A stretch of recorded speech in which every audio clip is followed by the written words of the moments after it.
Ako ang inyong Lolo Pael. At ako naman si Kabanong.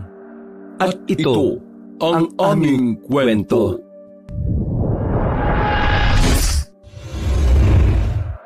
Umuulan ng malakas at makulimlim ang langit, dahilan kaya halos hindi makita ang araw sa kapal ng ulap. Sa gitna ng kabundukan ay may isang baryo sa bahagi ng Kabisayaan na tila hindi nararating ng makabagong teknolohiya. Tahimik ito, pero ang katahimikang yon ay parang may itinatagong sigaw. Sa lumang kumbento na itinayo pa noong panahon ng Kastila, naroon ang isang madre na tila balisa. Siya si Sister Mariel, 21 taong gulang at bagong dating mula sa Maynila. Nagdesisyon si Mariel na magmadre hindi lang dahil sa hirap ng kanilang buhay. Inaalipusta din kasi siya ng anak ng kanyang amain at bukod doon ay ilang beses na rin siyang napagsasamantalahan. Lumaya siya at tinanggap ng kumbento at para hindi masundan pa ay nagpasya na talaga siyang magpakalayo-layo. Habang nililinis niya ang altar ay may narinig siyang tunog.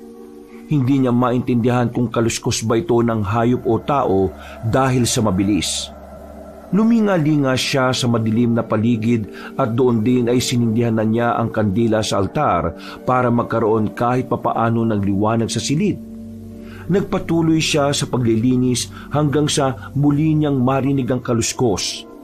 Sa pagkakataong ito ay tumigil na siya sa ginagawa at sumentro sa pinanggagalingan ng ingay. May tao ba dyan? Walang sumagot sa kanyang panawagan, pero napansin niyang nakabukas ng kaunti ang pinto ng lumang silid na ipinagbawal sa kanilang pasukin. Nasa sahig ang lumang kadena na sumiselyo doon at kitang-kita kasi yun mula sa kinatatayuan niya. Bakit nakabukas yung pinagbabawal na silid na yon? Sino kaya yung nagbukas?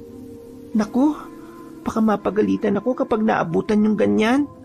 Dali-dali siyang lumapit sa nasabing nakauwang na pinto. Isasara na sana niya ito pero bigla na lang ding merong sumagi sa kanyang isip na katiting na kuryosidad.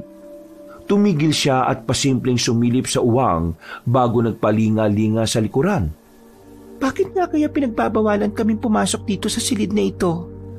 Ano nga bang meron dito? Alam kong wala pa akong 1 buwan sa kumbentong to pero nakakapagtaka talaga. Wala naman sigurong masama kung sisilip ako kahit saglit lang. Bibilisan ko na lang habang wala pa yung ibang mga madre. Mabilis ang naging pagpapasya niya na binuksan ng tuluyan ng pinto. Napatakip siya ng ilong dahil tila may sumasabay na mga amag sa hangin. Bukod din doon ay umalingasaw ang nabubulok na amoy.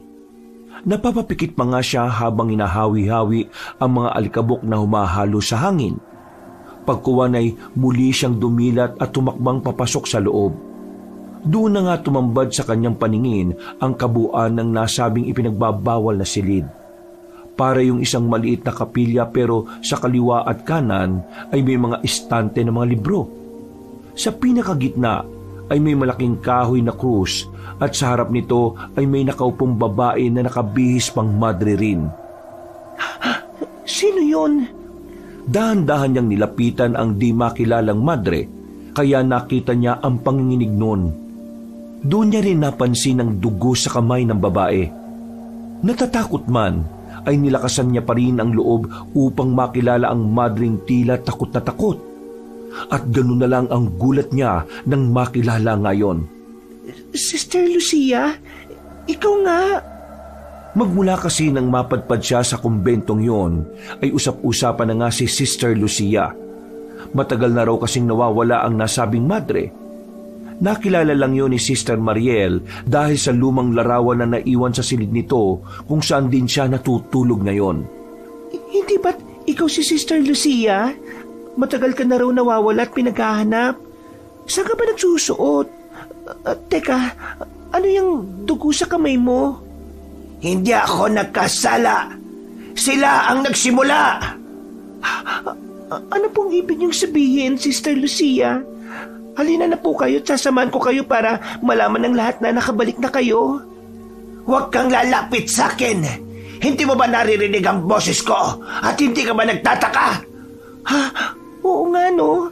Anong nangyari sa boses nyo? Bakit parang boses Baguhan ka lang dito sa kumbento, ano? Ngayon lang kita nakita. Ha? Marami ka pang malalamang lihim, baguhang madre. Ano pong ibig niyong sabihin? Umalis ka na, baguhang madre. Bago ko pa hindi mapigil ang sarili ko. Hindi ako nagkasala. Sila ang nagsimula. Sila ang gumawa nito sa akin. Dahil doon ay dahan-dahang napatras si Sister Mariel habang nakatingin sa duguang madre na tila nawawala sa sarili. Nang nasa pintuan na siya ay biglang tumigil sa pagsasalita si Sister Lucia. Tumingin yun sa kanya kaya kitang-kita niya ang namumulang mga mata nito. Nakakatakot yun na parang anumang oras ay handa siyang gawa ng masama. Alis na! Alis na! Wala nang inaksayang oras si Sister Mariel. Dali-dali siyang tumakbo pali sa lugar na yon at dahil doon, nakalimutan na rin niyang isara ang pinto ng nasabing ipinagbabawal na silid. Pagdating sa kanyang silid, ay kabado siyang napaupo sa kama habang nakatingin sa lumang larawan ni Sister Lucia. Hindi pa rin siya makapaniwala sa nakita kaya bigla siyang lumuhod at nagdasal ng marubdob.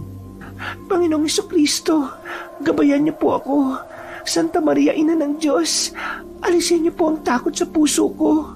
Kung ano man ang nakita ko, tulungan niyo akong gawin ng kung ano man ang tama. Matapos ang marubdob niyang panalangin ay nag-sign of the cross na siya at muling humarap sa lumang larawan ng madreng nawawala. Doon ay nakaisip na siya ng paraan para matuldukan na rin ang agam-agam niya sa dibdib. Eksaktong pagkagat ng dilim, bago ang kanilang hapunan ay nagtungo kaagad siya sa opisina ng Mother Superior na si Agnes. Ang nasabing matandang madre ay ang istriktong namumuno sa kanila sa kumbento. Pagbukas niya ng pinto, ay naabutan niyang kausap ng Mother Superior si Sister Delilah. Tumigil ang mga yon sa pag-uusap matapos din siyang makita. Pagkalaon ay yumukod na nga si Sister Delilah bago magpaalam. Pinagmasdan pa siya nyon ng makahulugan na pasimple niya ring inismiran. Hindi niya rin masyadong pinahalata ang takot na nararamdaman matapos kang makita si Sister Lucia sa pinagbabawal na silid ng kumbento. Pumustura siya ng maayos at marahang isinara ang pinto bago lumapit sa desk ng Mother Superior. Magandang gabi po, Mother Superior. Mabutit na parito ka na, Sister Mariel. Hindi na kita ipapatawag pa sa mga madre. Po, bakit niyo po ako'y pinapatawag, Mother Agnes? Bakit ako ang tinatanong mo? Ibig sabihin nun, meron ka rin pakay. May dapat ka bang sabihin sa akin? Oo nga po pala, Mother Agnes. May kailangan po kayong malaman. Ano yon? Mother Agnes, may nakita po ako. Si Sister Lucia. Buhay siya. Anong sinabi mo? Si Sister Lucia po, yung matagal nang nawawalang madre rito sa kumbento. Nakita ko po talaga siya. May dugo mga kamay niya at para siyang sinasapian.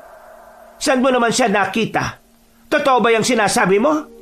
Sa lumang silid po.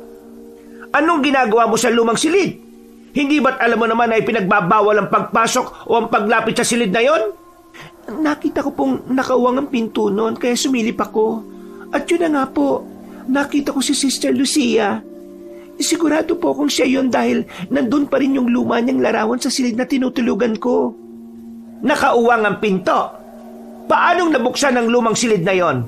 Alam mo bang matagal nang hinulog sa balon ng kumbento ang susi ng kadenang ginamit doon? Para wala nang makapagbukas noon? Pero nagsasabi po ako ng totoo. Kung gusto niyo po ay puntahan natin ang lumang silid. Napabuntong hininga na lang ang Mother Superior pero sa huli ay pinagbigyan niya na rin ang nais ng madre. Pinuntahan nga nila ang lumang silid at ganoon na lang ang gulat ni Sister Mariel dahil katulad ng sinabi sa kanya, nakakandado nga ulit ng kadena ang nasabing kwarto. Paano nangyari to? Nakita ko po talaga na bukas to kanina, Mother Agnes.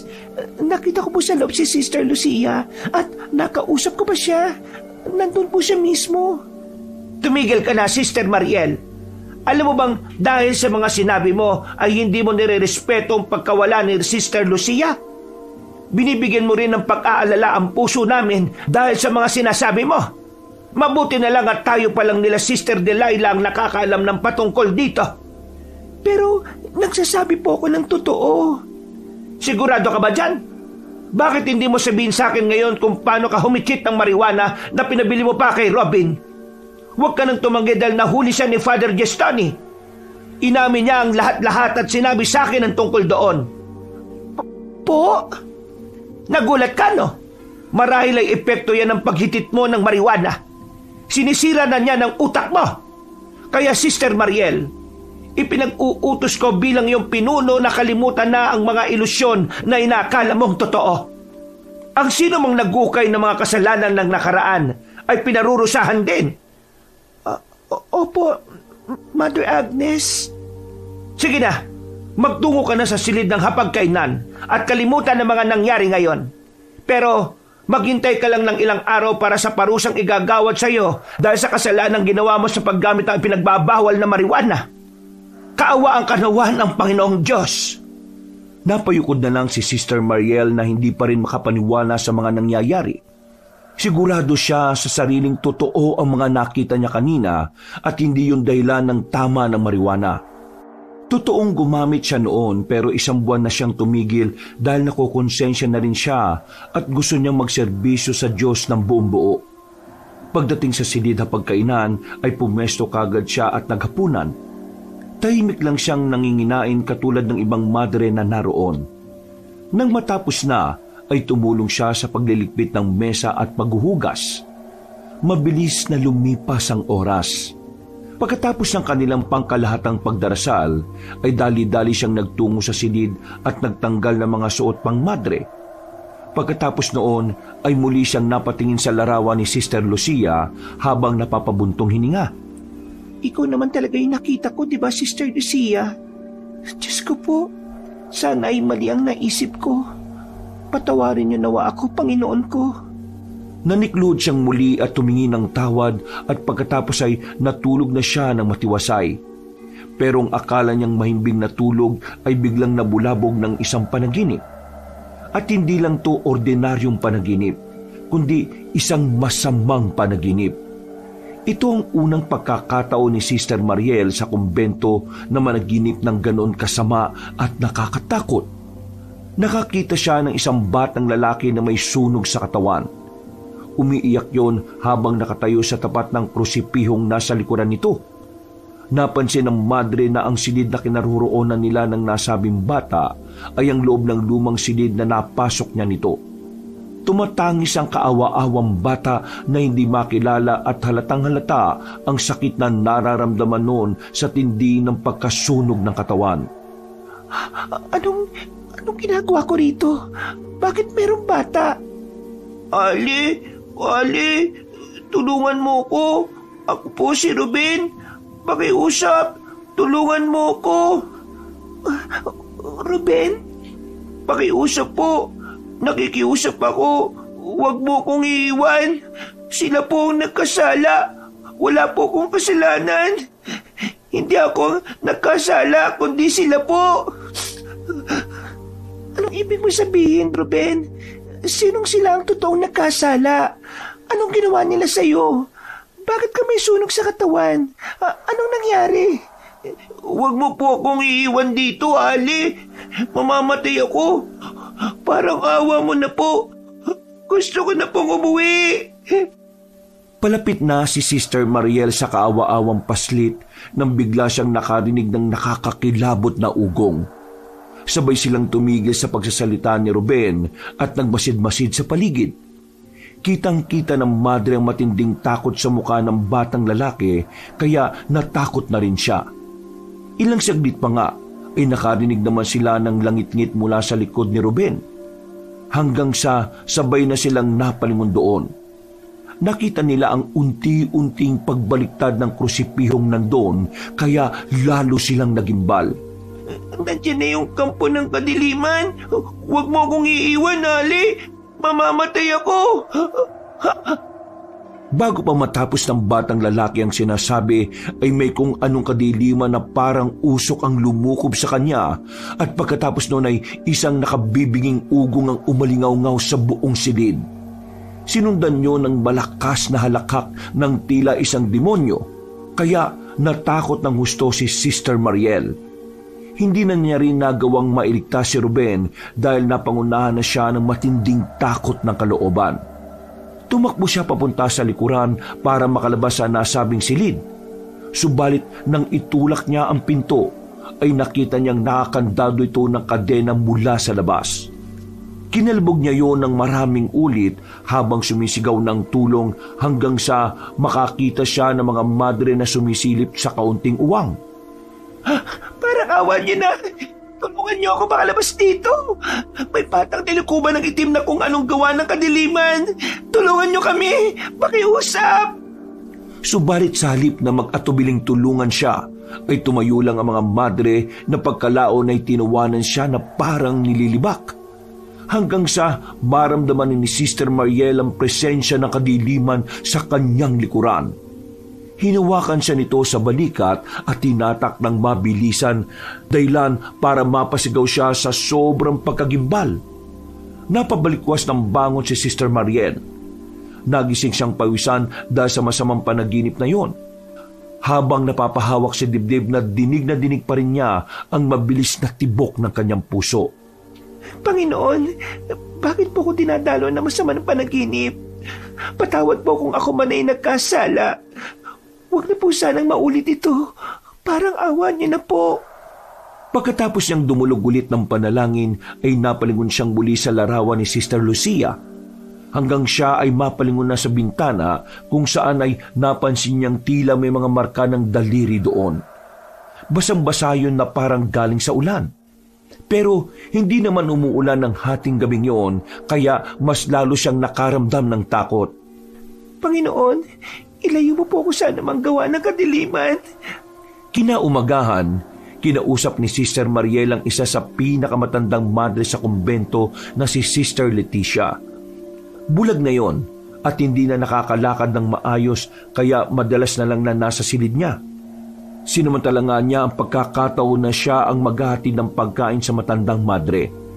Kaya kinausap niya kagad to patungkol sa mga weirdong nangyari sa kanya kahapon, kasama na ang nakakatakot na panaginip na patungkol kay Ruben. Gusto kasing malaman ni Sister Mariel ang ilan pang kwento patungkol sa kumbento. Mahina man kasi ang pangangatawan ng matandang madre at bulag na, pero maraming nagsasabi na malinaw at matalas pa ang pag-iisip nito. Kaya kung sakaling magtanong siya patungkol sa nakaraan ng kumbento, ay tiyak na masasagot nito. Pagpasok niya sa silid, ay nilagay niya kaagad ang pagkain sa lamisita. Eksakto na katatapos lang ni Sister Leticia manalangin, kaya sakay ng wheelchair ay lumapit na matandang babae sa kanya. Sister Leticia, ako na po ang lalapit sa inyo. Ako nga po ulit si Sister Mariel, yung baguhang madre rito. Ako po ulit ang nakatokang sumama sa inyo sa pagkain ngayong maghapon. Ngumiti lang ang matandang babaeng bulag, at pagkatapos ay nagsimula na nga siyang pakainin ng almusal si Sister Mariel. Bumuelo muna ang baguhang madre bago magtanong patungkol sa mga bagay-bagay. Sister Leticia, may tanong po ako. Pwede niyo po bang ikwento sa akin kung sino po si Sister Lucia at kung anong klaseng madre siya? Kung itatanong niyo po kung bakit ako interesado, gusto ko lang po kasing mas lubos na makilala yung taong yon. Doon po kasi ako ngayon sa silid niya natutulog Napaismid na matandang bulag sa madre, kaya napahinto sa pagsasalita si Sister Mariel. Pagkalaon ay pinainom niya kaagad yun ng tubig at saka nag-antabay. Tahimik ang matanda sa loob ng ilang minuto, pero matapos niyang subuan ng 3 beses ay bigla na lang yung nagsalita. Doon nga ay nalaman ni Sister Mariel ang totoong kwento sa likod ng kababalaghan patungkol kay Sister Lucia. Ang nasabing madre ay itinuring na makasalanan at martir. Siya ang unang madre sa simbahan na yon na tinanggihan. Pinaniniwalaan kasi si Sister Lucia na kaya niyang palayasin ang demonyo sa katawan ng isang batang lalaking inampuno noon ng kumbento. Ngunit hindi siya pinakinggan ng simbahan. Sinabi ng mga pari noon, kabilang na si Father Gistoni, na hindi raw totoo ang kasamaang bumabalot sa batang lalaki. Ngunit ilang araw matapos ang pahayag na iyon ng madre, ay isa-isa na ngang nangamatay ang mga madre at si Sister Lucia ang sinisisi ng kumbento. Ito ang dahilan kaya rin pala nawala ang nasabing madre. Gulat na gulat si Sister Mariel sa kanyang nalaman kaya naisip niya ang nakita kahapon at napanaginipan. Pareho kasi ang sinasabi ni Sister Lucia at Ruben na wala silang mga kasalanan. Matanong ko lang po, ano pong pangalan ng bata? At nasaan na po ba talaga si Sister Lucia? Pati po yung sinasabi niyong bata. Nagulat siya sa naging reaksyon ni Sister Leticia, pero mas nagulat siya nang sabihin nun na hindi nga tinuturing na bata si Ruben, kundi isang demonyong kampo ng kadiliman na nag-anyo bilang isang bata. At sa huli ay nangilabot ng gusto si Sister Mariel dahil sa sinabi ng madreng bulag. Napalunok siya at napapunas ng pawis sa noo dahil ramdam niyang tila sinsero ang matandang babae na parabang nakikita ang hinaharap. Ano pong ibig niyong sabihin, Sister Leticia? Narito na ulit siya? Si Ruben po ba? Yung tinutukoy niyong demonyong kampo ng kadiliman? Ano pong ibig sabihin niyong bumalik siya para tapusin ang sinimulan niya? Naantala na si Sister Mariel dahil biglang may kumatok na sinundan din kagad ng pagpasok ni Madre Delilah. Nagtaka pa nga siya dahil alam niyang siya ang nakatoka sa matandang madre ngayong maghapon. Pero ayon nga kay Sister Delilah, ang mismong Mother Superior ang nag-utos na magpalit sila ng pwesto. Malalagay siya ngayon sa paglilinis ng mga banyo at hindi lang isang araw kundi buong isang linggo. Umalma pa siya pero sinabi nga ng sipsip ng madre na kung meron siyang reklamo ay kay Mother Agnes siya magreklamo. Dahil doon ay wala nang nagawa si Sister Mariel kundi ang makipagtulungan na lang. Pero meron na siyang napapansin sa mga ikinikilos ng Mother Agnes at Sister Delilah. Pakiramdam niya ay merong iniiwas sa kanya ang mga yon. Kaya siya nilipat ng gagawin para malayo sa ibang madre. Ang paglilinis kasi ng banyo sa kumbento ay isa sa pinakahiwalay na gawain ng mga madre. Bihira kang makikipag-usap dahil sa sobrang pagkaabala. Napapansin kong parang meron talaga silang tinatago ngayon sa akin. Magmula yung sinabi ko nakapasok ako sa lumang silid. Kung ano man ang sikretong yon, kailangan ko yung alamin. Lalo na ngayong may ideya na ako patungkol kay Sister Lucia at sa batang si Ruben na sinasabi nilang demonyong alagad ng kadiliman. Mabilis na lumipas ang oras, araw at linggo. Dahil nga sa pangyayaring yon, ay tila madalas nang napapanaginipan ni Sister Mariel ng salitan sina Sister Lucia at ang batang si Ruben. Halos pare-parehong senaryo lang ang nangyayari kaya medyo nabahala na rin siya. Hindi niya man lang mailapit kay Mother Agnes ang patungkol dito dahil alam niyang susoplahin na naman siya. Hindi niya rin maikwento sa ibang madre dahil alam niyang makakarating lang to sa Mother Superior at maari na namang madagdagan ng parusa niya.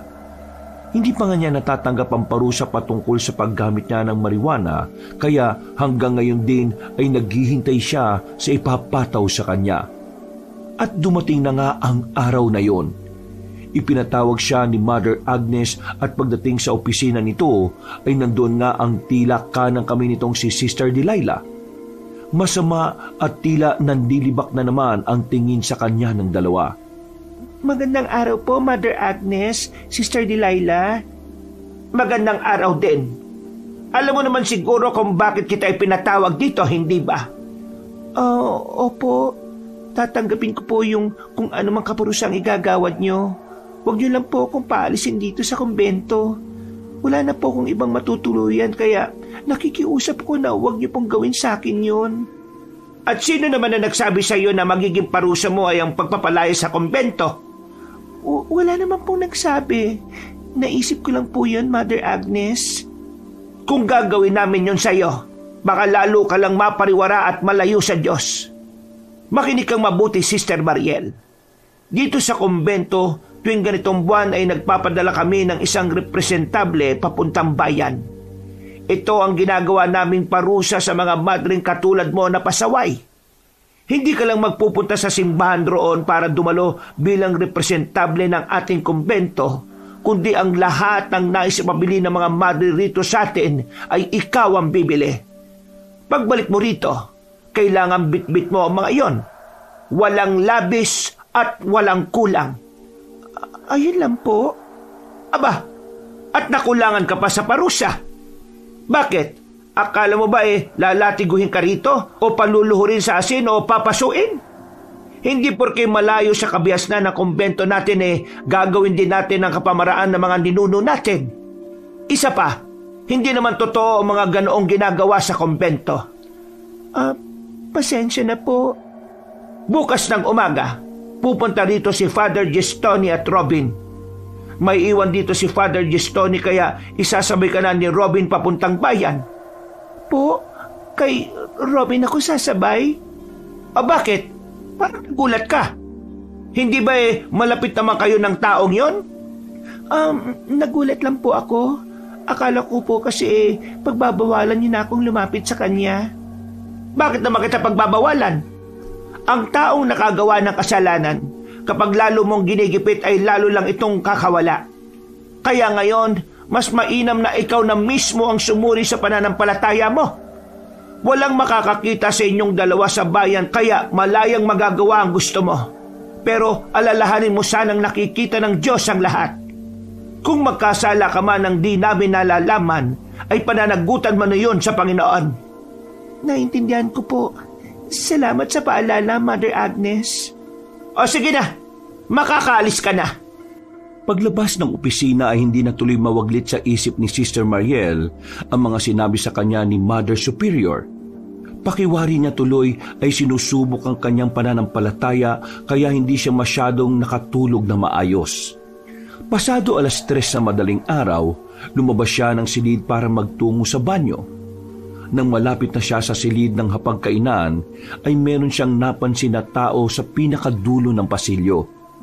Wala sa sariling sinundan niya yon, dala na rin ng kuryosidad.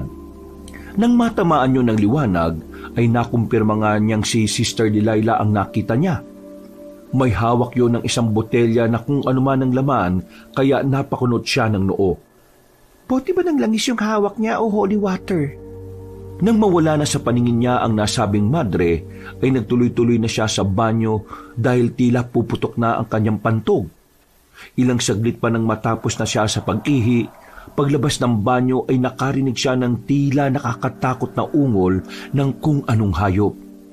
Umalingaw-ngaw yon sa buong paligid pero parang siya lang ang nakakarinig. Sinundan niyo ng isa pa at ng isa pa. Hanggang sa may marinig na siyang ungol at pagaspas ng kung anong malaking ibon mula sa kung saan. Sumilip siya sa malaking bintana na katapat niya lang kaya nakita niya ang bilog na buwan. Doon din ay may nakita siyang dumaan na ibon na animoy kasing laki ng tao. Sa takot ay napa-sign of the cross siya at patakbong bumalik sa kanyang silid. Ikinandado niya kaagad ang pinto at pagkatapos ay muling sumilip sa bintana pero wala na ang malaking ibon na inakala niya. Kailan ko nakakita ng ganun kalaking ibon? Parang kasing laki ng tao. Ibon nga ba talaga yun? Napa-sign of the cross na naman siya at muling dumulog ng panalangin. Pagkatapos noon ay nahiga na siya at pinilit ang sarili na makatulog hanggang sa magawa nga niya.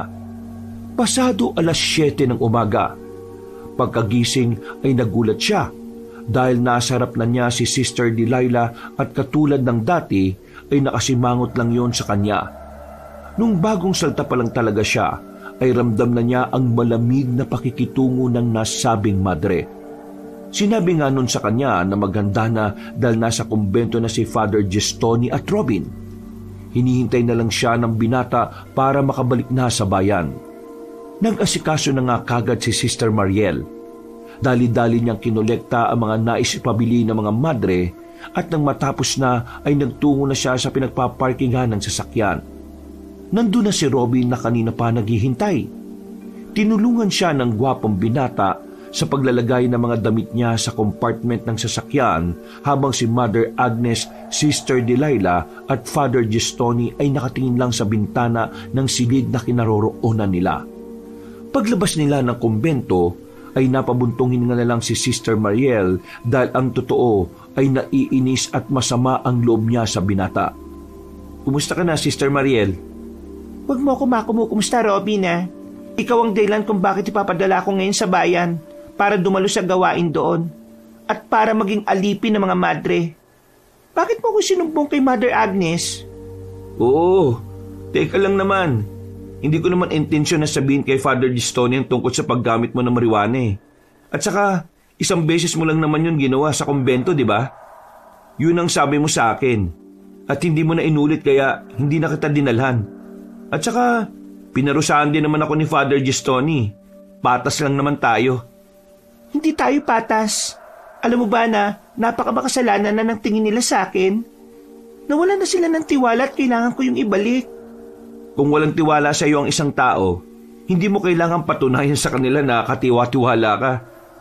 Dahil kahit anong gawin mo, hindi magbabago tingin nila sa iyo. Maging sino ka kung ano ka. Mas gusto ng Diyos na magpakatotoo kaysa sa mga taong nabubuhay lang para lang i-please ang ibang tao. Wala ka kasi sa kalagayan ko kaya nasasabi mo yan eh. Sa bagay, sorry talaga sa nangyari. Maniwala ka, hindi ko intensyon yun. Nabuko lang talaga ako ni Father Gestoni at wala na ako nagawa kundi aminin sa kanya ang lahat. Alam mo naman na hindi ko kaya magsinungaling sa taong yun. Huwag na nga natin pag-usapan ng tungkol dyan. Wala naman na tayong magagawa eh. Nangyari na at pareho na tayong naparusahan.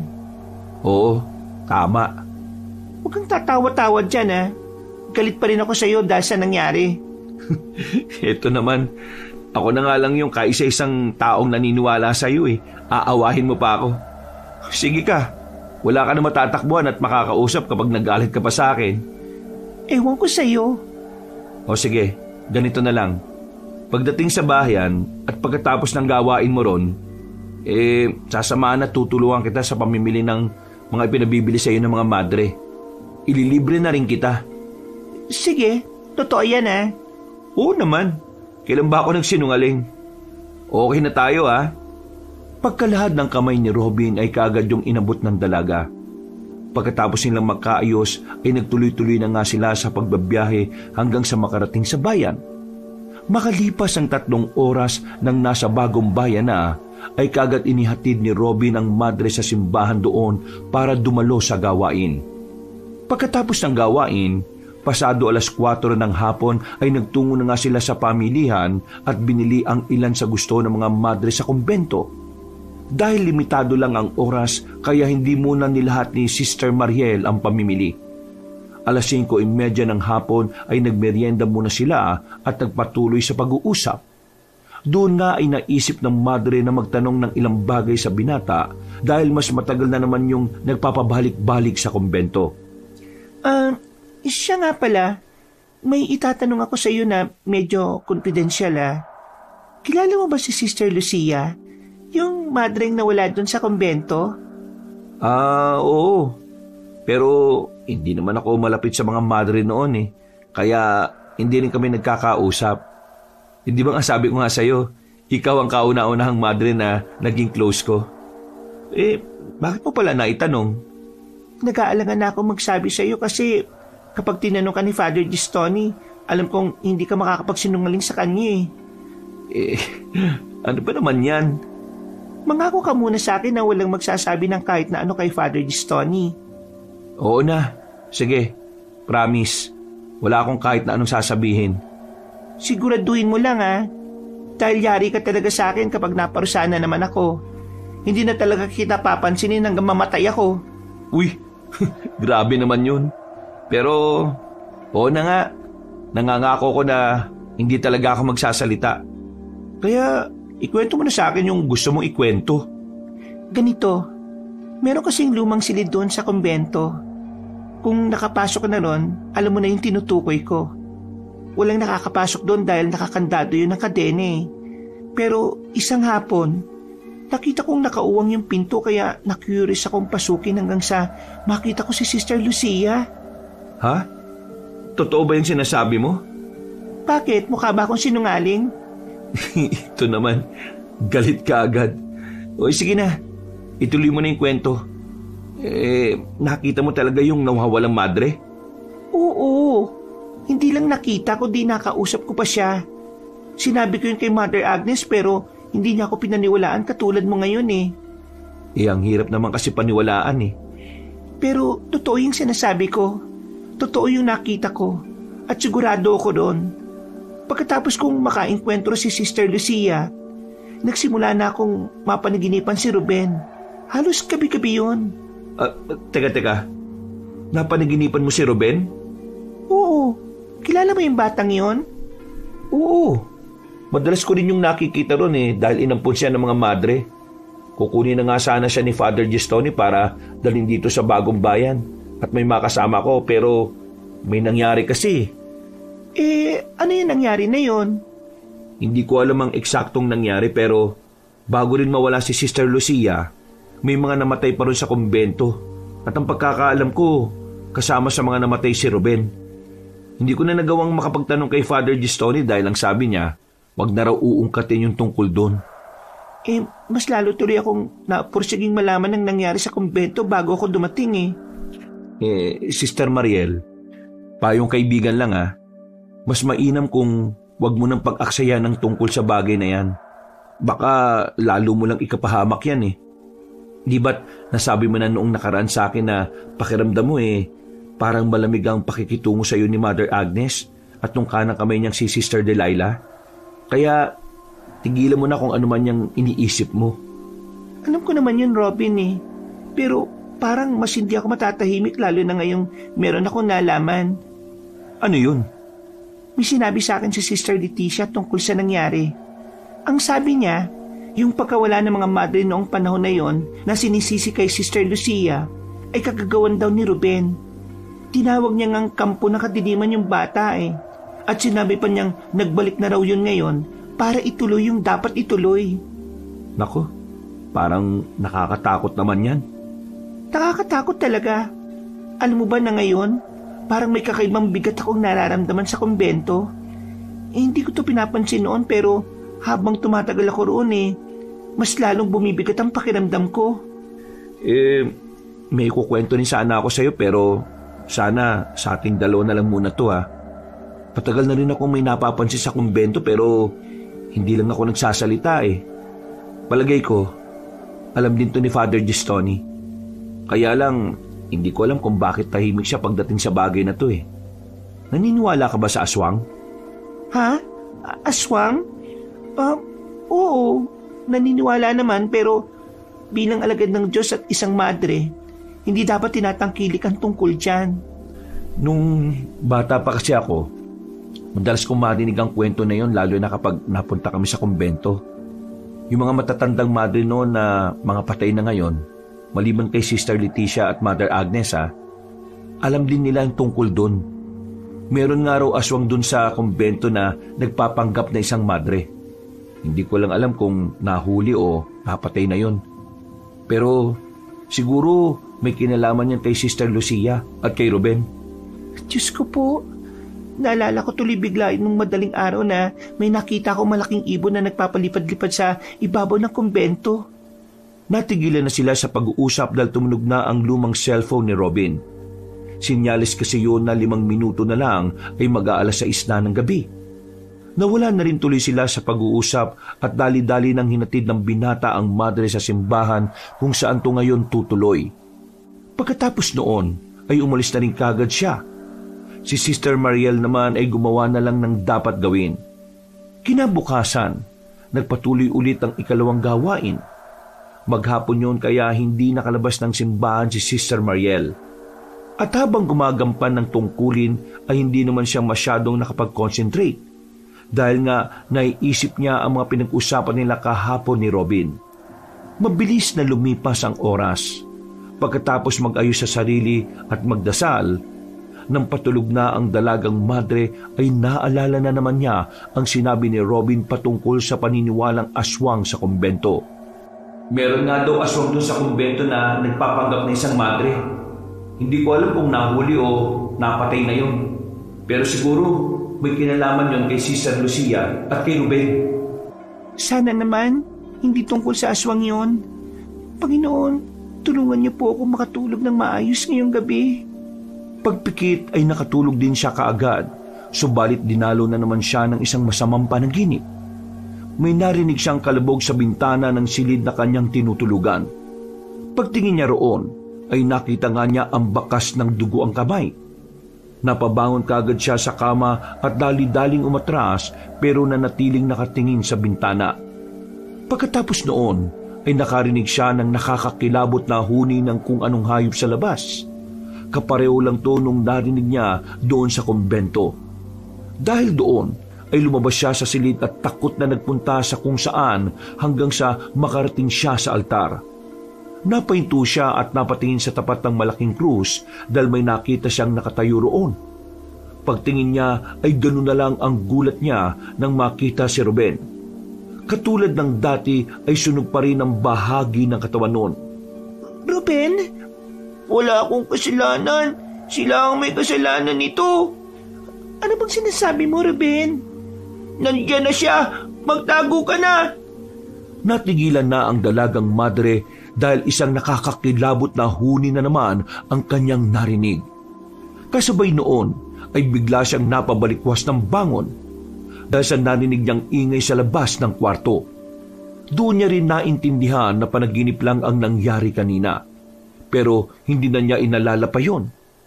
Lumabas na siya ng silid. Pagdating sa pinakadulo ng pasilyo ay nakita niya ang ilang manggagawa ng simbahan. May isang babae na nakahandusay sa sahig at nangingisay. Bumubula ang bibig noon habang ang mga mata ay tumitirik. Pero hindi yun ang mas umago ng pansin niya, kundi ang dugo sa maselang parte ng katawan noon. Ano nangyari kay Aling Gina?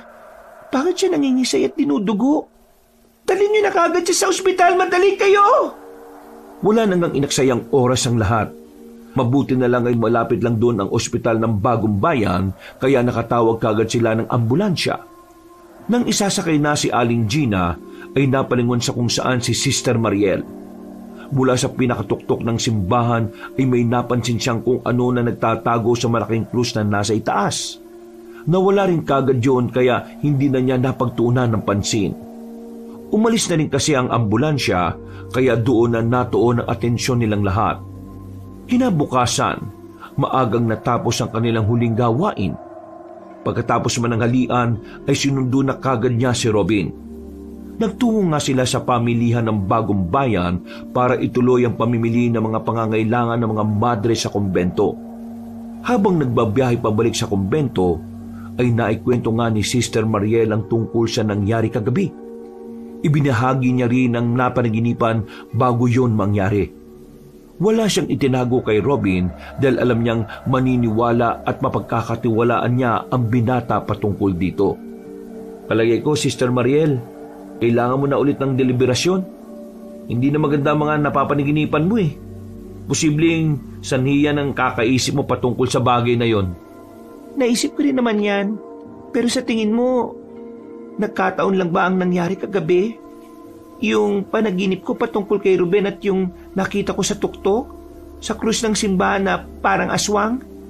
Sigurado kong may pakahulugan ng mga yun eh. Dapat ko tong ipanalangin sa Diyos para maging maluwag ulit ang pananatili ko sa lugar na ito. Kung gusto mo, pwede ka ulit tumikim ng marijuana. Meron akong dala dito. Masaway ka talaga, no? Inuudyokan mo pa talaga ako, makasala na naman. Tapos, sasabihin mo na naman kay Father Gistoni. Kahit kailan? Ay nako, hindi na ako titikim niyan. Binibiro lang kita, no? Wala naman akong dala eh. Tsaka, tinigilan ko na rin ang paggamit nun. Pinapagaan ko lang ang alalahanin mo. Hindi magandang biro at hindi nakakagaan ang alalahanin ko. Ay nako, ikaw talaga. Natawa na lang si Robin habang nagpapatuloy sa pagmamaneho. At dahil din doon ay iniba na nga ng binata ang usapan para naman hindi na lang puro sa hindi pangkaraniwan ang pinag-uusapan nila. At mabilis na namang lumipas ang oras. Mga bandang 5:30 na ng hapon sila nakabalik sa kumbento. Nagtagal din sila dahil ilang beses na nag-overheat ang sasakyan. Nang nasa parting area na sila, napansin ni Sister Mariel ang ilang mga madre na nasa bukana ng kumbento at tila nag-uusap-usap. Dahil doon ay nauna na muna siya kay Robin na siyang nagbubuhat naman ng mga pinabili ng mga kababaihan. Anong meron mga sister? Nang makita niya ang isa sa mga madring nagngangalang Angela ay natutop niya ang kanyang bibig. Sugatan kasi yun at puno ng kalmot sa iba't ibang bahagi ng katawan. Ano nangyari kay Sister Angela?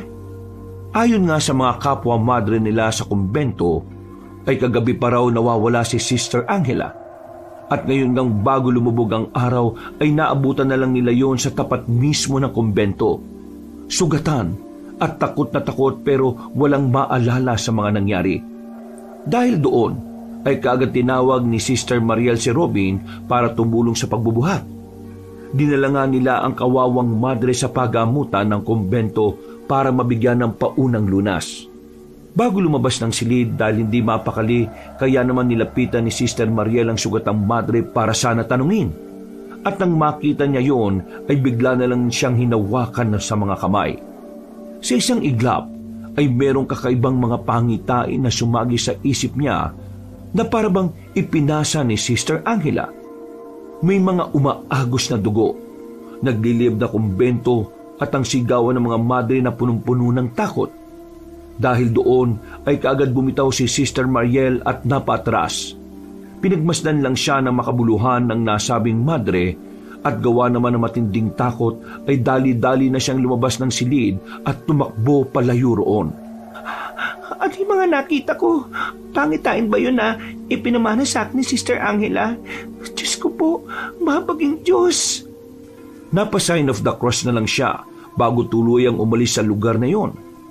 Pasado 8:00 ng gabi, katatapos lang nilang kumain ng hapunan at naipamigay na ni Sister Mariel ang mga pinabili ng kapwa niyang madre sa bagong bayan. May kanya-kanya ng kaabalahan ng lahat, habang ang dalagang madre ay nakatulala lang sa balkonahe sa ikalawang palapag at nakatingin lang sa ibaba. Pinagmamasdan niya si Robin na nakukumpuni ng sasakyan dahil sa tuluyan na nga yung hindi gumana. Dahil tuloy doon, ay hindi na sila nakabiyahe ni Father Gistoni at mukhang may stranded pa ng ilang araw sa kumbento. Malalim pa rin inisip ni Sister Mariel ang pangitaing nakita niya kanina. Mga umaagos na dugo, nagliliyab na kumbento at ang sigawan ng mga madre na punong-puno ng takot. Pakiramdam niya ay mas lalo lang gumulo ang sitwasyon niya sa kumbento dahil kung ano-ano na ang kanyang nakikita. Napa-sign of the cross na lang ulit siya at babalik na sana sa kanyang kwarto nang biglang dumating si Father Gistoni. Kagagaling lang na matandang Ginoo sa opisina ni Mother Agnes. Sister Mariel, ano at nandyan ka pa sa balkonahe? Nagpapahinga lang po. Patulog na rin po ako, Father. Ay sigurado kang nagpapahangin ka lang dyan. Wala ka bang pinagmamasdan, Sister Mariel? Wala po. Pero nakita ko po si Robin na nag-aayos ng sasakyan. Hindi ko naman intensyon na makita siya pero meron lang din po kasi akong malalim na iniisip eh. Tungkol ba ito sa naikwento sa akin ni Mother Agnes? Ano po ba yung naikwento ni Mother Agnes sa inyo?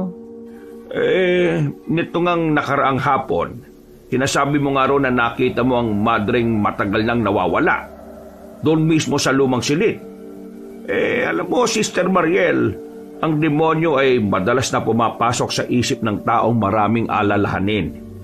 Mainam na palagi nating linisin ang ating isipan at tumingi ng patawad sa Panginoon. Maraming salamat po sa mga sinabi ninyo. Ginagawa ko po ang lahat ng yan, Father. Palagi mo rin tatandaan na ang demonyo kapag umalis na to sa isang tao, maghahanap yun ng kanyang lilipatan. At kapag wala siyang nakita, babalikan niya ang taong dati niyang pinanggalingan. Kapag nakita niyang walang laman ang loob ng taong yon o malayo pa rin sa pagsuko sa Diyos, magtatawag ang demonyo ng mas marami pang kampon at sabay-sabay silang papasok sa taong yon. At sa ganung paraan ay lalong sumasama ang kaisipan ng isang tao.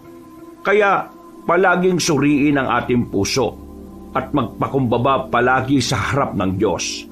Maraming salamat po sa paalala, Father. Walang anuman.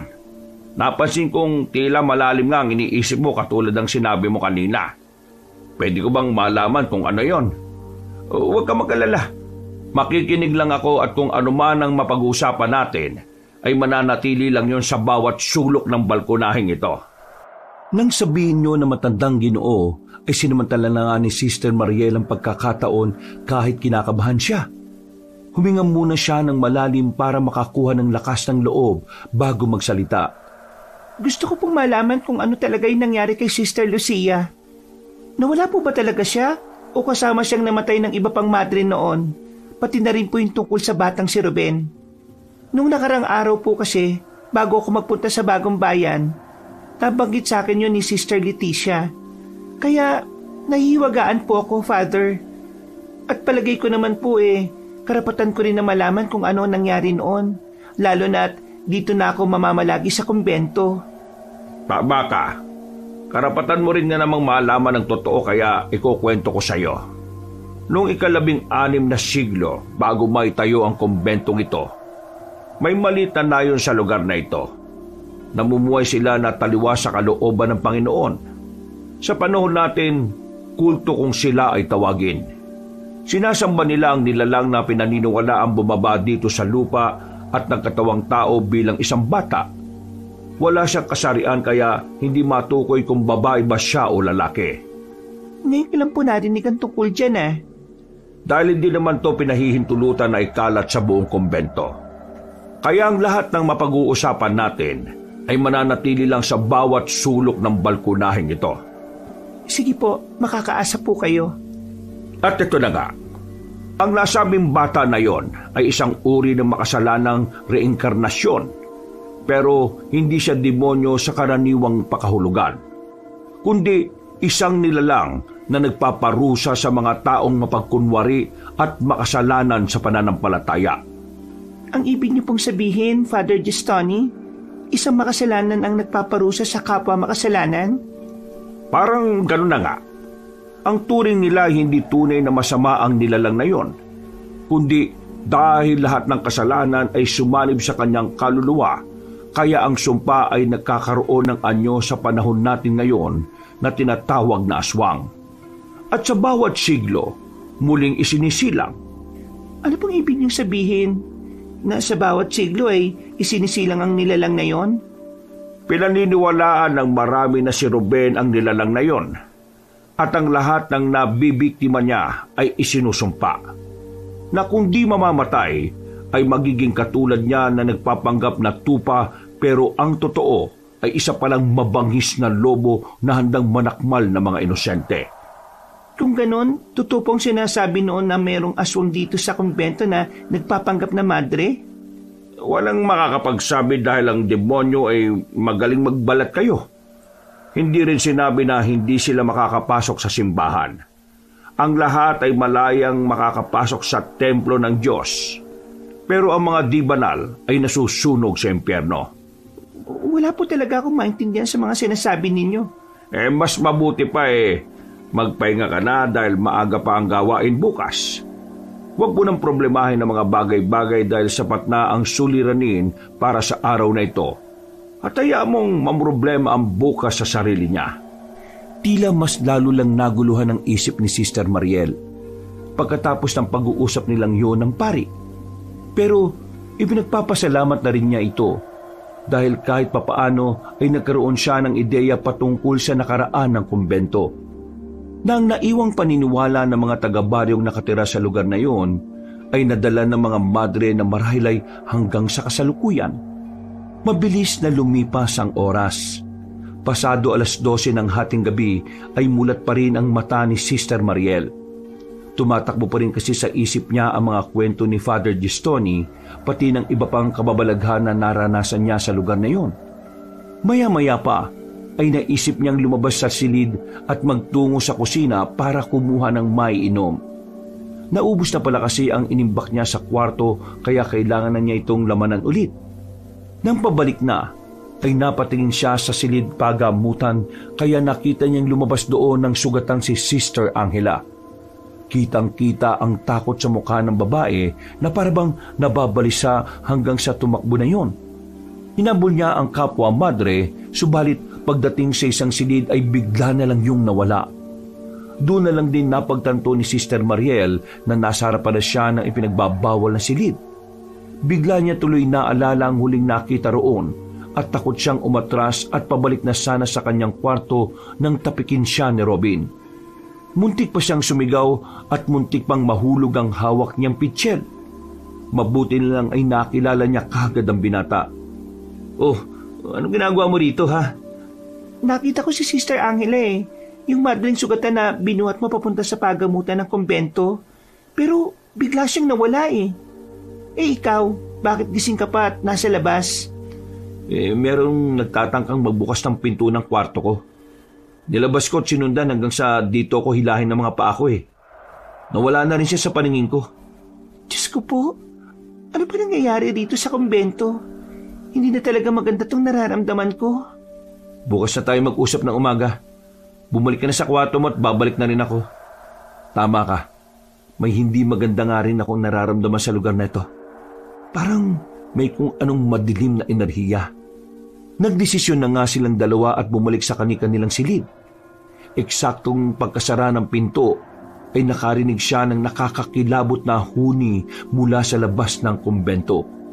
Sinilip niya yon sa bintana at sinundan ng tingin ang pinanggagalingan pero wala naman siyang nakitang kahit na ano.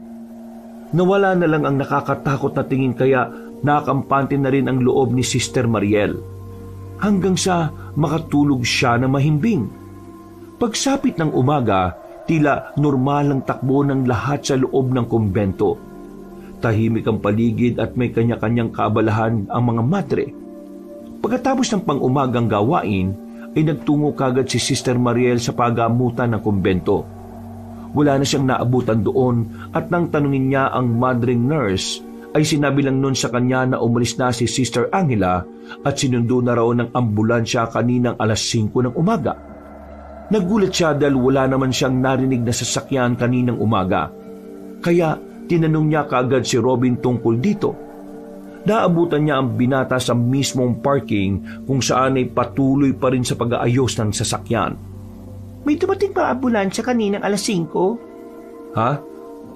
Wala. Bakit? Ang sabi sa akin ni Sister Nurse Joy, meron daw dumating at sinundo si Sister Angela para dalhin sa loob ng bagong bayan. Ngit, gising na ako ng alas 5 at nagdarasal ako pero wala naman ako narinig eh. Kung meron mang dumating na sasakyan, sasabay ako para makahingi ng tulong sa talyer doon sa bagong bayan. Wala talaga eh. Ibig sabihin nagsinungaling si Sister Nurse Joy? Hindi ko alam. O baka hindi ko lang napansin. Natigil na sila sa pag-uusap matapos makarinig ng nakabibinging sigaw mula sa loob ng kumbento.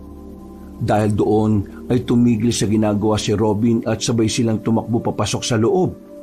Tinungo nila ang opisina at silid ni Mother Agnes dahil doon nang galing ang malakas na boses.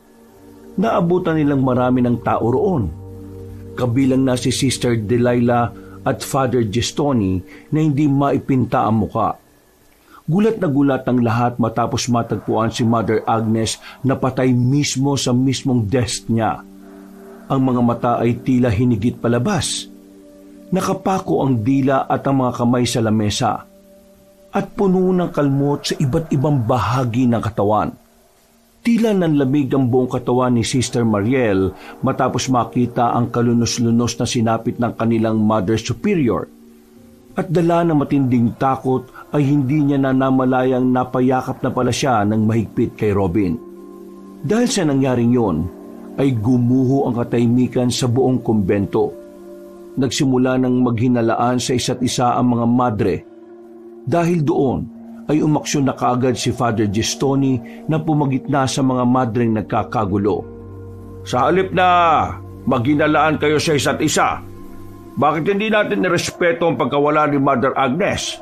Siya ay malapit kong kaibigan at nalulungkot ako ng gusto sa kanyang pagkawala. Pero hindi itong panahon para mag-away-away at magsisihan. Ang gumawa nito sa pinakamamahal niyong Mother Superior hindi makakaligtas sa parusa ng Diyos. Kaya magpanalanginan kayo. Ipanalangin ninyong masukol kagad ang gumawa nito. Huwag tayong matatakot dahil hindi natutulog ang Diyos. Hindi niya tayo pababayaan sa lahat ng pagsubok. Dahil sa sinabing yun ng pari, ay nanahimik nga sa pagtatalo-talo ang mga madre. Pero hindi pa rin nawala ang bulong-bulungan patungkol sa sumpa ng aswang sa kumbento. Hindi na rin ito napigil ng pari dahil nga sa nangyaring pagkamatay ni Mother Agnes. Naging questionable rin kay Sister Mariel ang tila ginawang pagtatakip ni Sister Nurse Joy kay Sister Angela. Kaya naginala sila ni Robin na posibleng may kagagawa ng nasabing madre sa kamatayan ng Mother Superior.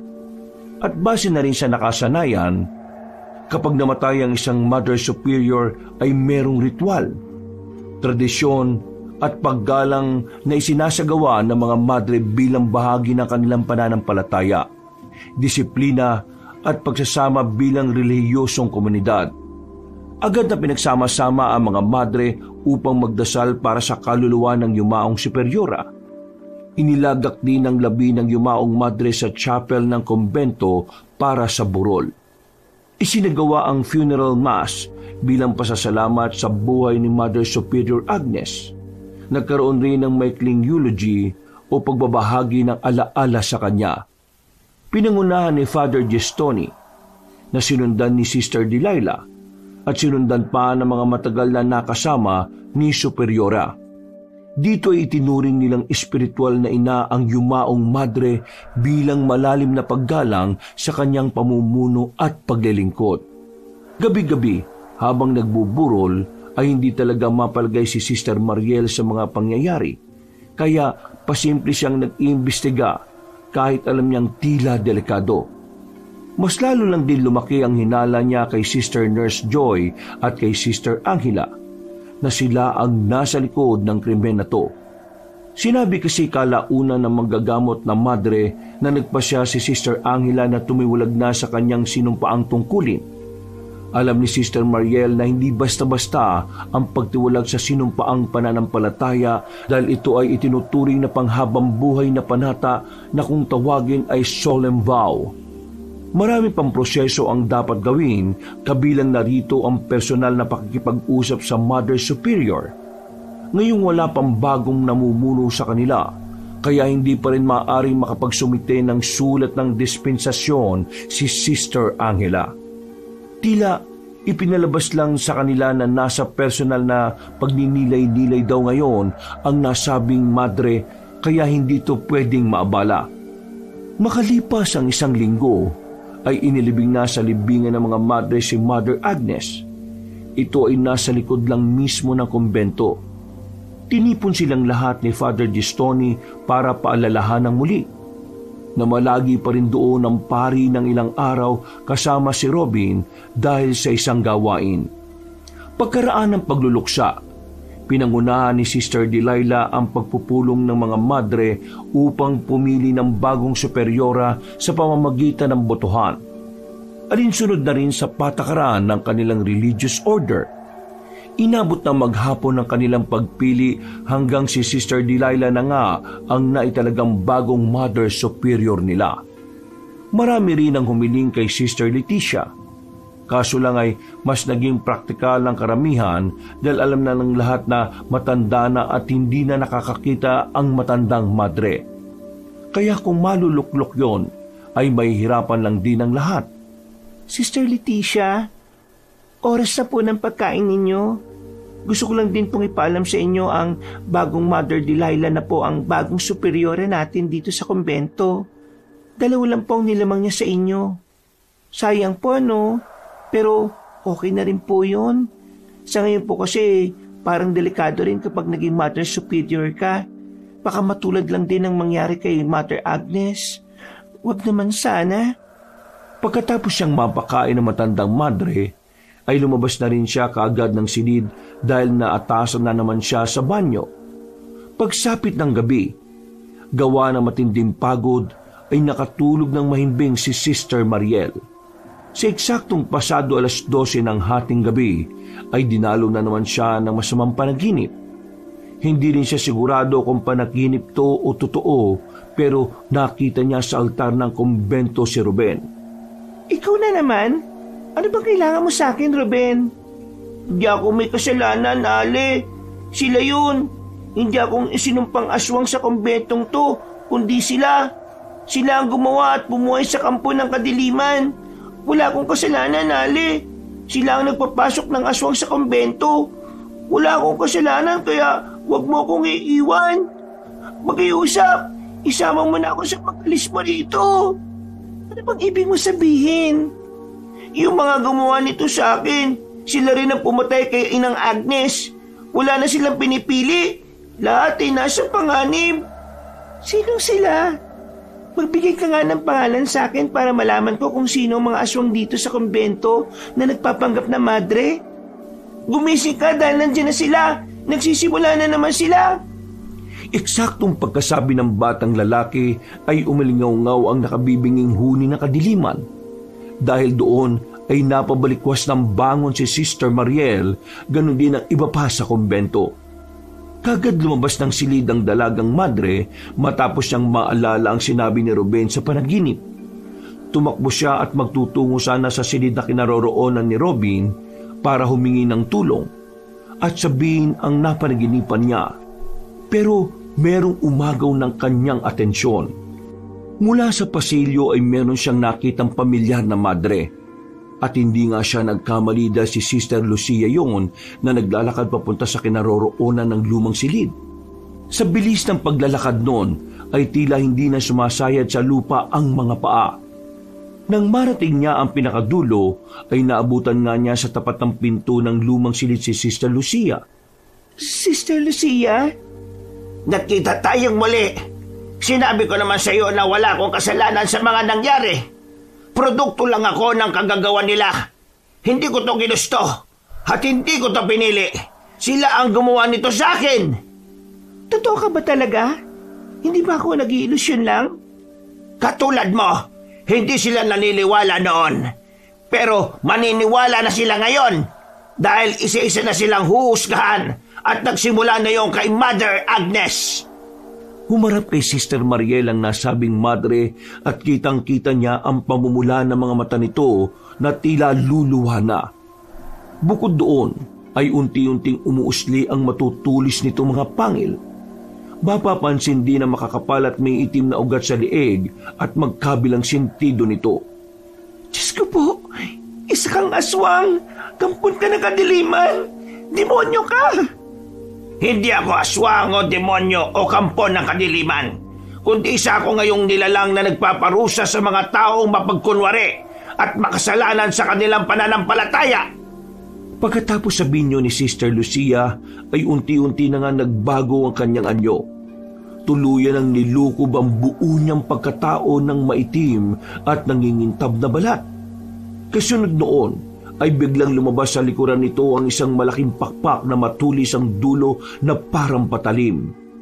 Nagkampayo ng ilang beses dahilan para mapaupo si Sister Mariel habang tinatakpan ang mukha ng kanyang mga kamay. At sinundan pa yun ng nakakakilabot na huni ng isang halimaw. Mabilis na ang mga sumunod na nangyari na hindi na halos nakita ni Sister Mariel. Napapikit na lang siya matapos marinig na mabasag ang salamin ng silid na kinaroroonan niya. Pagdilat ng kanyang mga mata ay wala na roon ang aswang na madre. Napayak siya sa takot pero hindi pa roon natapos ang lahat ng kalbaryo dahil isang nakakabulahon na sigaw ng mga madre ang umalingaw-ngaw sa buong kumbento.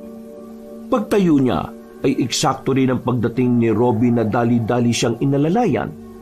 Sister Mariel, bakit nasira yung salamin dito? May aswang! Ha? Anong sinasabi mo? Nakakita ako ng aswang!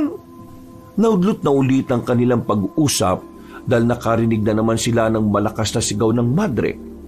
Wala na rin silang inaksayang oras. Pinuntahan nila ang pinanggalingan ng ingay habang nakaakay ang dalagang madre sa binata. Pagdating nila sa pasilyo papuntang pagamutan ng kumbento, ay nakita na nila ang ilang madre na naroon. Kadarating lang din ni Father Gistoni. At gulat na gulat silang lahat sa kanilang nakita dahil nakandusay na ang dalawang madre na sina Nurse Joy at Sister Angela. Kahindik-hindik ang sinapit ng dalawa na dahilan ng pagsuka ng iba matapos yung makita. Dahil sa pangyayaring yon, ay mas lalong nawalan ng tiwala ang mga madre sa isa't isa sa loob ng kumbento. Nagpayo naman ang bagong Mother Superior na si Delilah na huwag matakot at patuloy na manalangin sa Diyos dahil dumaranas sila ngayon ng pagsubok. Nagpasya rin ng mga pinuno sa kumbento na huwag na munang iparating sa may kinauukulan ng tungkol dito. Sumang-ayon naman ang lahat pero sina Sister Mariel at Robin ay tila tumututol dito. At dahil sa paniniwalang kagagawan nga to ng sinumpang aswang na nasa kumbento, sa halip na ilibing ay sinunog na lang ang bangkay ni na Sister Nurse Joy at Sister Angela. Ito raw kasi ay upang mapigilan ang pagbabakasakaling muling pagkabuhay ng mga bangkay at maging isang isinumpang aswang din. Hapon ng Biyernes, palis na sina Father Gistoni at Robin sa kumbento ay sinadya ni Sister Mariel ang binata para sana kausapin. Nalaman kasi ng dalagang madre ang pagtatakip ng pari sa insidente. Pero nang naabutan niya ang dalawa na tila nag-uusap na patungkol doon kaya nagtago na lang muna siya at nakinig ng palihim. Father Gistoni, huwag niyo po sanang mamasamay ng itatanong kong ito. Hindi po kasi talaga ako makapaniwala na aalis tayo dito ngayon. Kayong alam naman natin na may hindi tamang nangyayari sa kumbento. Sige anak Robin, ano bang sasabihin mo, ha? Nababahala po kasi ako sa pwedeng mangyari kapag iniwan natin sila eh. Walang ibang tutulong sa mga madre.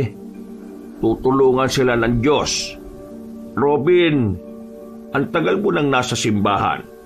Bakit tila malit pa rin ang pananampalataya mo sa Kanya? Hindi naman po sa ganun. Ang akin lang po, hindi po ba mas ligtas o mas praktikal kung isasanggunin na po natin sa mga kinauukulan ng tungkol dito? Naniniwala po ako na ang Diyos ay Diyos ng kaayusan.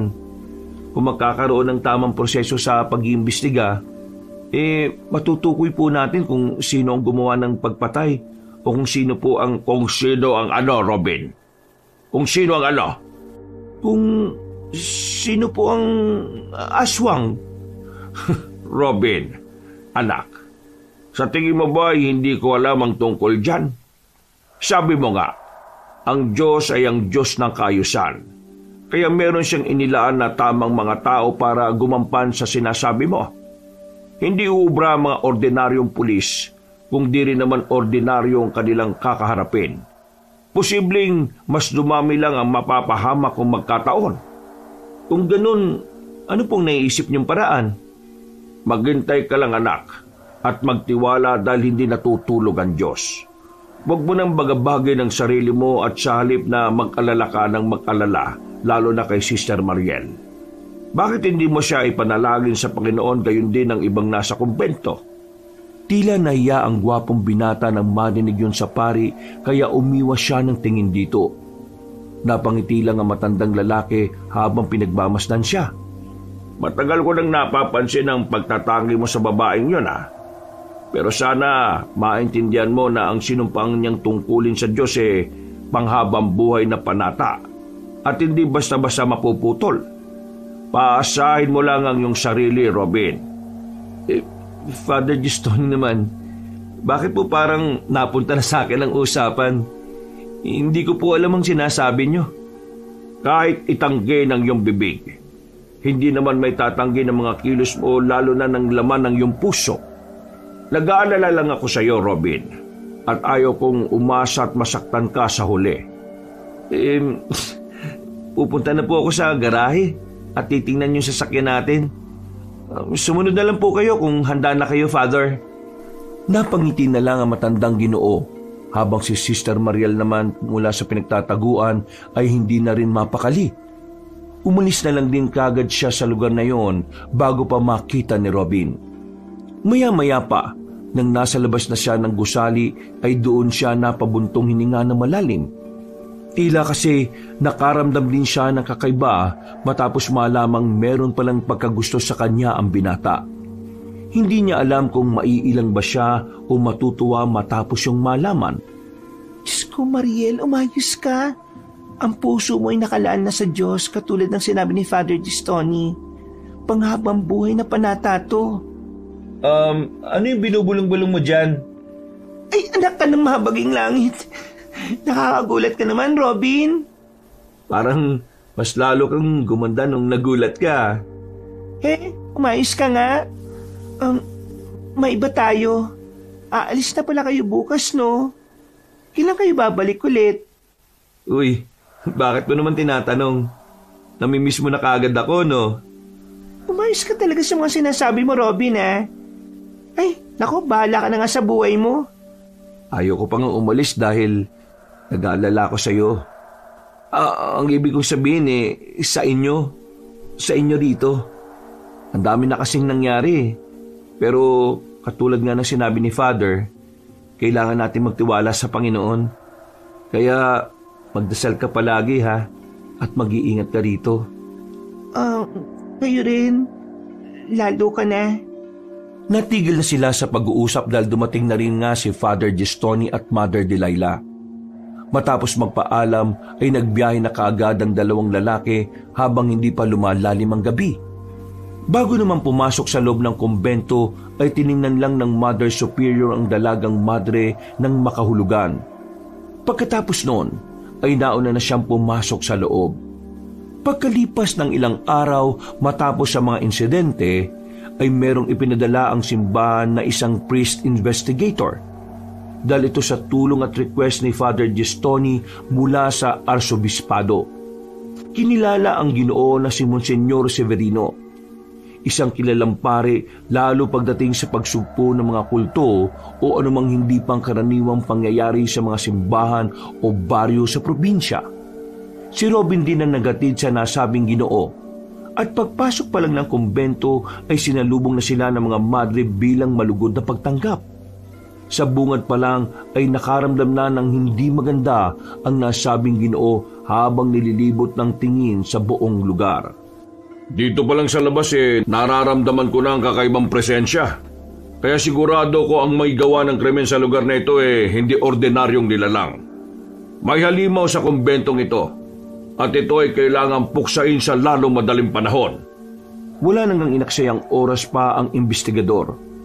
Habang inaaral ang kaso ng pagkamatay ni na Mother Agnes, Sister Nurse Joy at Sister Angela, ay naungkat din tuloy ang mga nakalipas na kaganapan. Nabuksan ulit ang lihim noon na matagal nang itinago ng kumbento. Habang gumugulong ng investigasyon, ay patuloy din ang pag-ikot ng mga bulungan sa buong kumbento. Hati ang opinyon ng mga madre kung aswang o mamamatay tao talaga ang may pakana.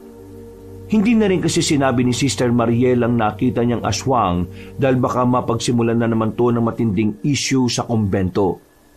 Mainit pa rin naman sa kanya ang bagong Mother Superior kaya mas pinili niya sa pinagkakatiwalaang tao na lang ito sabihin. Nanatili naman si Robin dahil hiniling niya rin muna kay Father Gistoni na samahan si Monsignor pero ang totoo ay nag-aalala lang naman talaga kay Sister Mariel. Isang gabi, pagkatapos ng aktibidad sa kumbento ay muling nanaginip ng kakatuwa ang dalagang madre. Dinalaw na naman siya ng batang si Ruben. Ali, kailangan niyo nang umalis sa lugar nito. Tuluyan nang nagbalik ang isinumpang aswang at babawiin niya ang lugar na to na sinasabing inangkin sa kanya. Kapag sumalakay siya, mauubos ang lahat sa kumbento at siguradong walang matitira. Anong ibig mong sabihin, Ruben? Sa muling kabilugan ng buwan, babaan ng dugo sa lugar na ito. Kailangan pigilin ang punot dulo ng kasamaang to para matapos na ang lahat. Kung hindi nyo gagawin yon, mamamatay lahat. Inuulit ko sa iyo na mauubos ang lahat sa kumbento at siguradong walang matitira. Sabihin mo kung paano sila mapipigilan. Sabihin mo kung sino ang dapat pigilan.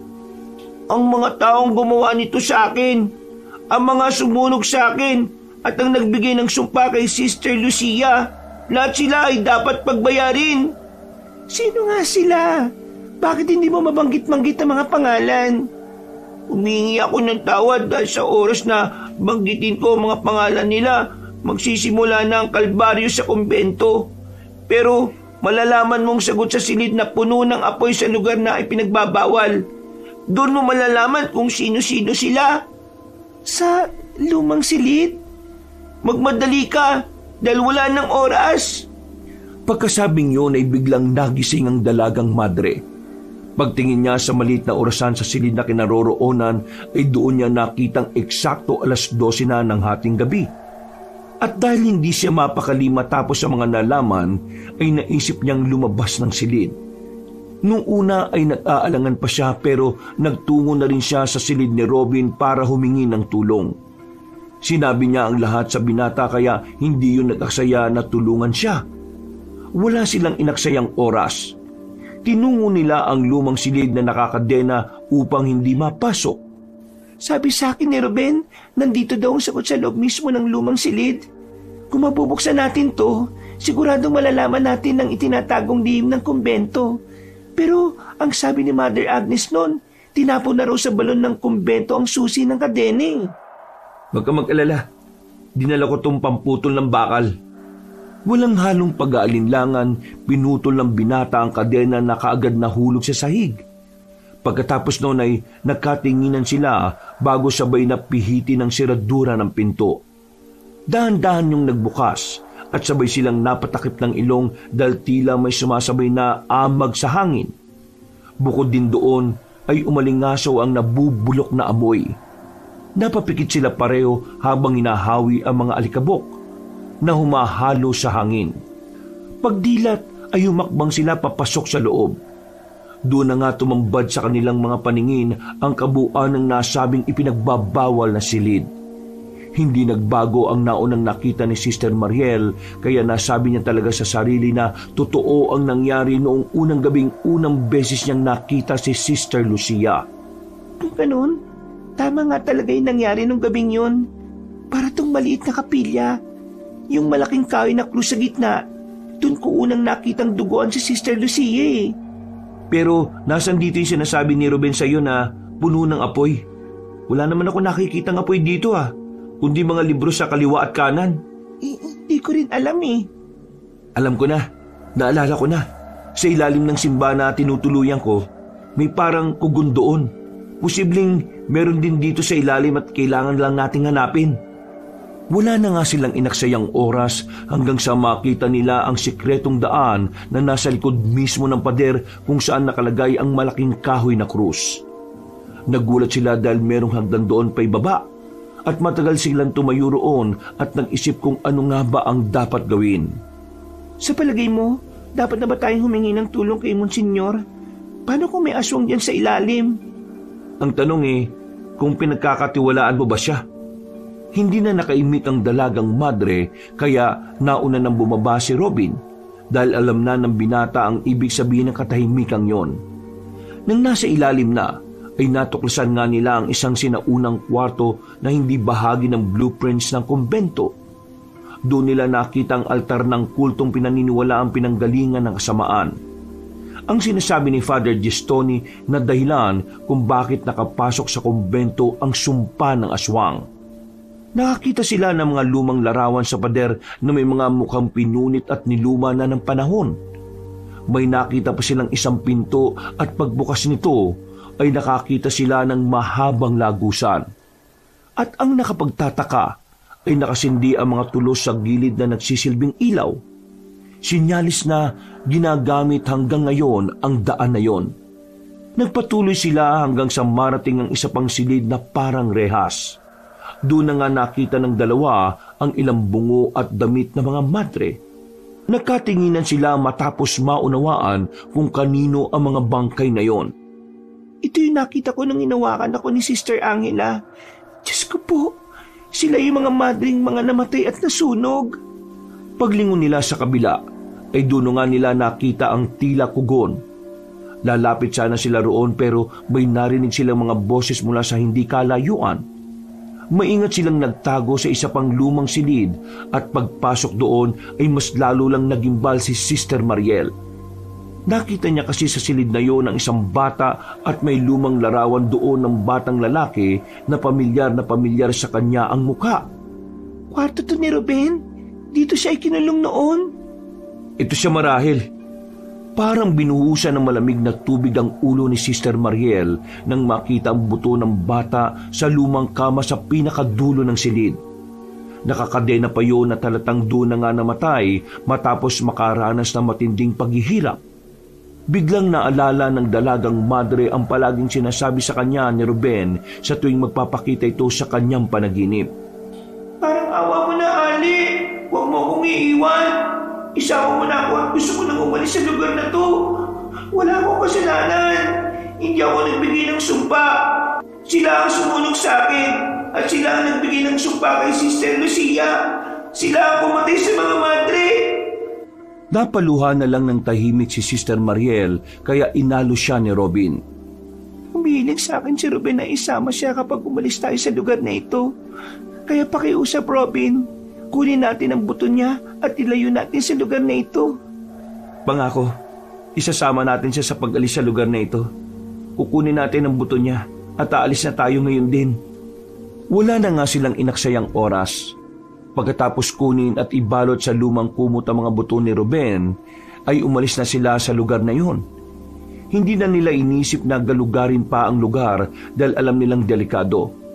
Gusto man din nilang kunin ang iba pang mga buto na naiwan sa piitang nasa ilalim pero naisip nilang baka mahalata sila ng mga aswang sa kumbento. Pag-akyat nila sa hagdanan, palabas na sana sila ng lumang silid nang makita nilang nakatayo sa harap ng pintuan si Mother Delilah. Napahinto sila sa kapinagmasdan ng nasabing superior. Magpapaliwanag na sana si Robin pero pinigilan siya ni Sister Mariel at binulungan. Pansinin mo ang mga mata niya. Namumula. Pati yung leeg at magkabilang sentido niya. Napansin mo ba yung ugat na nangingitim? Ganyan na ganyan si Sister Lucia nang nakita ko siya. Ibig mong sabihin, aswang din si Mother Delilah? Oo, sigurado ako. At mas masisiguro natin yan kapag nagsalita na siya. Kapag narinig natin na malademonyo niyang boses. Anong ginagawa niyo rito, Sister Mariel? Hindi ba't alam mo naman na ipinagbabawal ang pagpasok sa lumang silid na ito? Nanghikayat ka pa ng ibang tao para makasala. At ano yung hawak ninyo, ha? Makinig ka, aswang! Kung paparaanin mo kami, hindi tayo magkakasakitan. Kaya tumabi ka na ngayon din. Nakikita mo ba tong hawak ko? Hindi ako magdadalawang isip na ipalo to sa'yo. Tinawag mo akong aswang? Hindi ako aswang kundi isa ako sa mga tagahatol sa mga taong mapagkunwari sa kanilang pananampalataya. At nakikita ko sa inyong dalawa ang kaugaliang yon. Kaya parurusahan ko na kayo ngayon din. Sa palagay mo, papayagan kitang gawin mo yon? Etong sa'yo! Mabuti na lang ay may dalang panliyab si Robin na kaagad niyang ginamit. Narinig kasi niya noon sa Bagong Bayan na usap-usapan ng mga tao roon na takot daw ang aswang sa apoy. Dahil doon ay walang pag-aalinlangan niyang niliyaban ng mga lumang libro na nasa kaliwa at kanan. Nang makita yun ni Mother Delilah, ay nagngalit ito dahilan para unti-unti nang magbagong anyo at tuluyan na maging isang aswang. Humuni yun na parang isang ibon samantalang binato naman siya ni Robin ng umaapoy na mga libro. Mabilis na nagliyab ang nasabing bagay dahil sa lumang-luma na. Nang tamaan ng aswang ay sinamantala nila yon. Tumakbo sila palabas ng silid. Kumuha pa si Robin ng mga nagliliyab na libro habang tumatakbo sila sa pasilyo. Diretso tayo sa silid ni Monsignor. Bilis, Sister Mariel! Dali! Habang tumatakbo sila, ay umaalingaw-ngaw naman ang nakakakilabot na huni ni Mother Delilah. Nangilabot ang buong katawan ng dalagang madre habang bitbit ang buto ni Ruben. Ilang saglit pa ay nakarinig pa sila ng higit sa isang huni ng halimaw. Sinyales na meron pang iba sa paligid. Robin, hindi lang pala siya iisa. Marami na sila rito. Huwag mo silang pakinggan. Tumakbo ka lang at malapit na tayo sa silid ni Monsignor. Hinagis na nga ng binata ang huling umaapoy na librong hawak dahil napapaso na siya. At paglingon nga nila ay lumilipad na nga papunta sa kinaroroonan nila si Mother Delilah. Kitang-kita sa mukha ng madring aswang ang matining pagnanais na magawan sila na masama. Matagal ko nang gustong hatiin sa dalawang katawan mo, Sister Mariel. Dahil simula nang dumating ka rito, wala nang ibang nakita si Mother Agnes kundi ikaw. Ako ang matagal niyang nakasama pero mas ikaw pa ang palagi niyang napapansin. Mabuti na lang talaga at kabilang ako sa mga tagahatol na siyang pinagkaloobang makapasok at malayang makakilos sa kumbentong ito. Robin, abutan na niya tayo. Natatakot ako, Diyos ko po. Tulungan niyo po kami. Sige, at matakot ka lang dahil ang takot ang nagpapadagdag ng lasa sa karne at dugo ng tao. Sumigaw ka at matakot! Humalakak ang aswang na parang nababaliw na demonyo hanggang sa mabilis ang mga sumunod na pangyayari. Nagulat na lang sila nang may tila dumagit kay Mother Delilah at sabay silang umiktad at nagpagulong-gulong sa sahig. Nang tagala ni Sister Mariel ang tingin, ay nakita niya si Sister Lucia at sumigaw din yon sa kanila na bilisan ng pagtakbo. Dahil doon ay wala na silang sinayang na oras ni Robin. Hindi na nila nakita ang pagbubuno ng dalawang aswang dahil lumiko na sila pakanan at tinumbok ang silid ni Monsignor. Pagdating sa harap ng pinto, ay meron na namang sumulpot na isa pang aswang.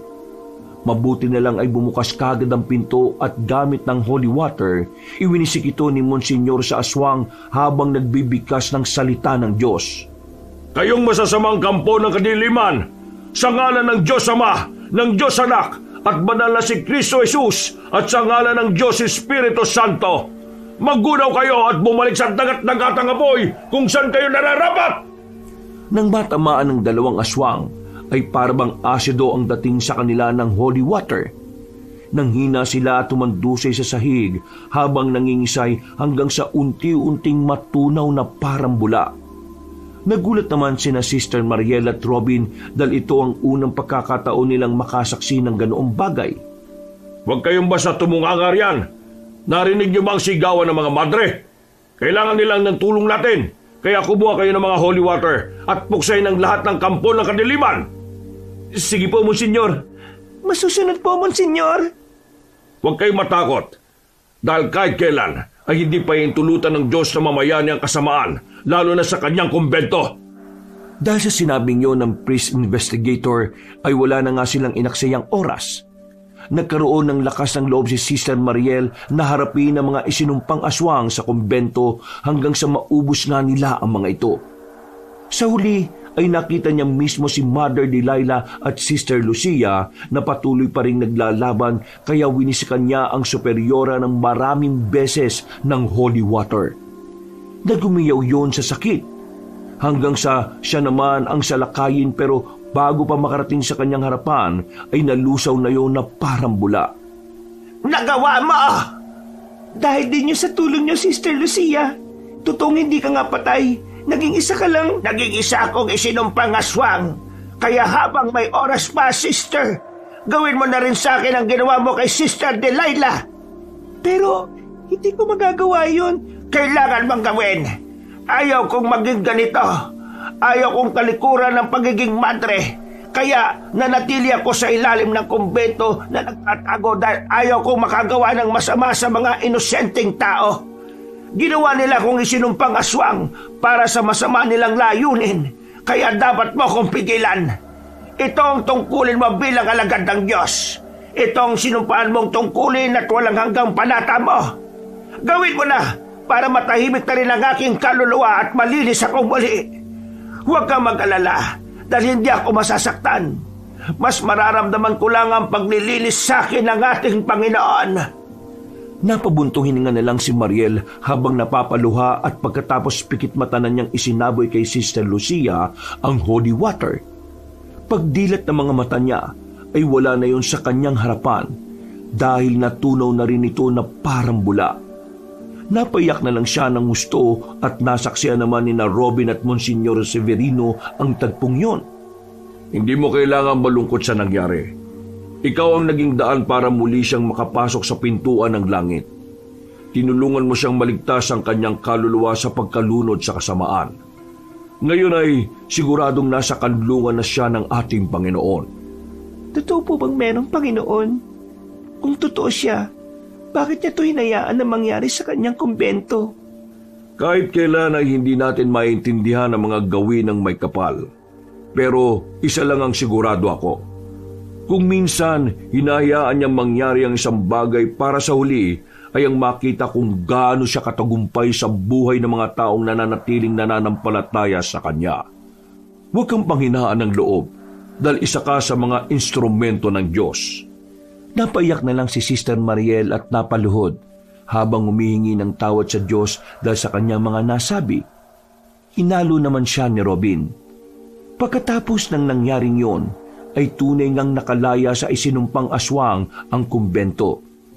Natupok na ng apoy ang kuta nila sa ilalim nito at kailanman ay hindi na mabubuhay pa. Subalit ang nangyari sa lugar na yon ay nanatiling sikreto at tanging sila lang ang nakakaalam.